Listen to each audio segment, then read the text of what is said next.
Be ready. 15 seconds to go.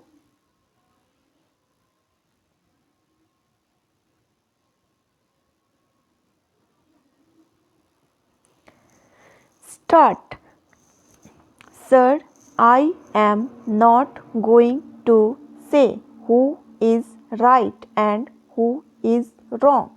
I think I leave this judgment to the honorable leaders of the opposition. My purpose today is through this house to inform our country what I set out to achieve and how far I have been successful in achieving that. The purpose of basic thrust of all policies of our country as I see it is to set in motion processes which would enable us to leapfrog in the race of social and economic change so that we can get rid of chronic poverty which still afflicts millions and millions of our people. After India became independent, great progress was made in all directions, but the task of getting rid of poverty to which Prime Minister committed our nation on the 15th August 1947 is still not complete. When I presented my first budget as finance minister in 1991, I had then referred to both houses of parliament, quoting that no power on earth can stop an idea whose time had come, and I had then suggested to this august house and the other house that the emergence of India as a major global power happens to be one such idea whose time has come, and that is the goal that our government has sought to work on to realize. Whether we have succeeded or not, it cannot be realized in one go, but that is the mission, that is the ambition, and India's foreign policy has to contribute to preservation and strengthening of national security and also to widen our development options. We live in a world which is not a world which we like in all respects. Yet it is a fact that interdependence of nations is a reality, and that in this interdependent world there is such a thing as power relation.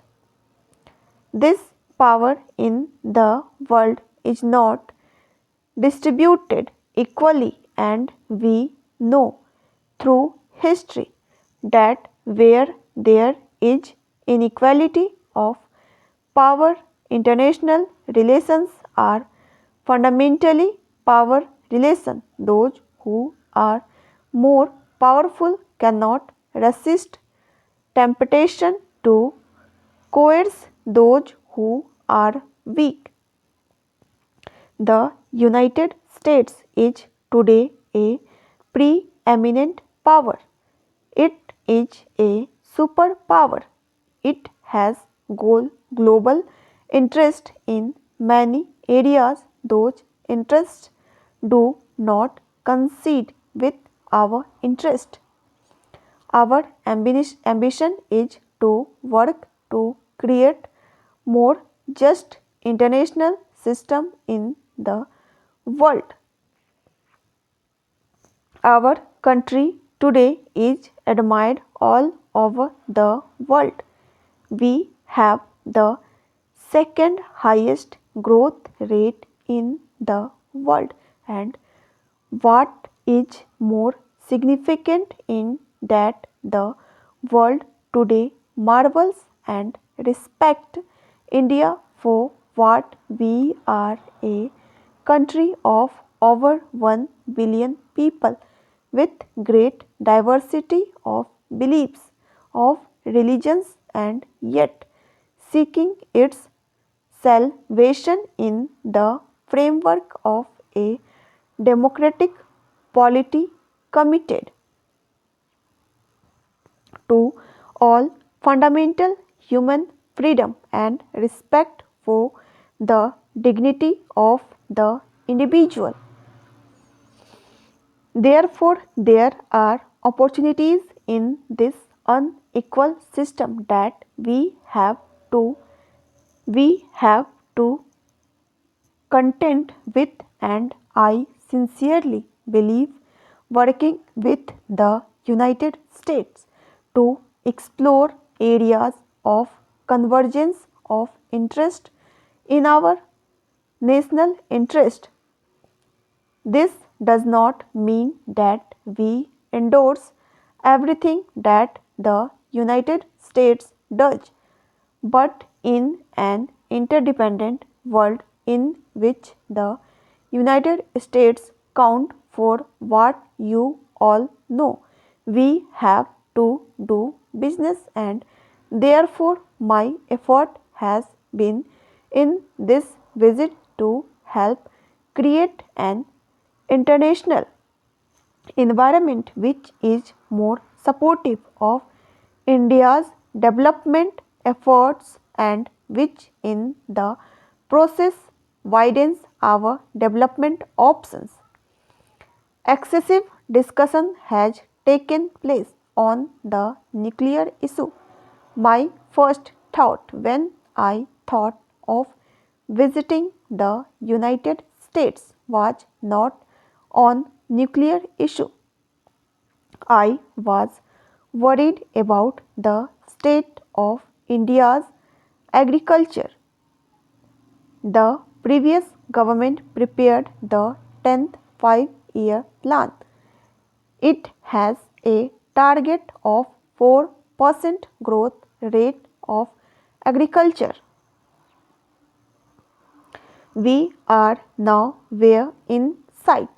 Our agricultural economy seems to have reached a platform where new technologies associated with the Green Revolution, which came about in the mid 60s and 70s, seem to have lost their old dynamism. And therefore, I thought this is an opportunity to use the tremendous advances in human knowledge in biotechnology and related fields to see if we can revitalize our research institution, our agricultural universities, our extension centers, and that is what I reflected in the joint statement, and I attach great importance to its role in modernizing and expanding the horizons of India's agricultural economy. Therefore, please do not concentrate only on the nuclear issue. Then there is this tremendous infrastructure bottlenecks. The tragedy of Mumbai is very much before us. How inadequate infrastructure has created such a human misery in this premier financial capital of our country. This could happen to any other city. We have been very negligent of infrastructure management. I have calculated that we need at least $150 billion worth of investment in the next 7 or 8 years if we have to modernize our infrastructure, if we have to realize our ambitions of moving on a growth rate of 8 to 10%. Stop